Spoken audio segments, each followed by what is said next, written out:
kwamba Loemba amesajiliwa Simba na tuliona taarifa zikitoka kwamba umetimiza ahadi ya kumsajili mchezaji mmoja kama mlivyokubaliana kwenye mkataba na Simba. Tunatamani kusikia kutoka kwako, kulikuwa na ugumu kiasi gani kumpata Loemba?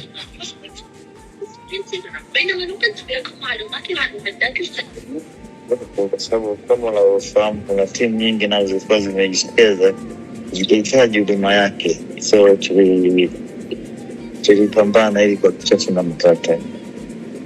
Na yuko kwenye ubora wa hali ya juu huyu Loemba? Ubora wa hali ya juu sana kulingana na mahitaji ya Simba kwa sasa. Ndio benchi la ufundi pamoja na coach, huyu ndio mchezaji ambaye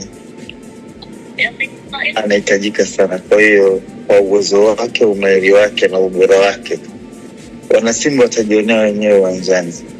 Ila kwa sasa nadhani katika hiyo tumelamba dume. Melamba dume. Lakini Jose, kwa haraka pia, ukiachana na usajili wa mchezaji mmoja kila msimu, kwa namna gani pengine kama mwana Simba utakuwa unaisaidia timu wakati huu, labda wakihitaji msaada wako wowote kwenye dirisha lolote la usajili na mambo mengine ndani ya club?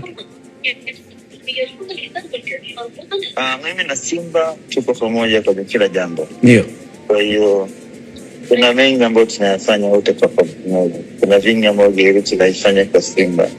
Kwa hiyo kuna mengine ambayo nia mwezi mtayaona, lakini jeru tuna Simba tunayafanya. Kwa hiyo kuhusu msaada na maushirikiano ni kwamba jeru tiko tayari muda wote kufanya kile ambacho Simba anahitaji na kile ambacho kipo kwenye mkataba.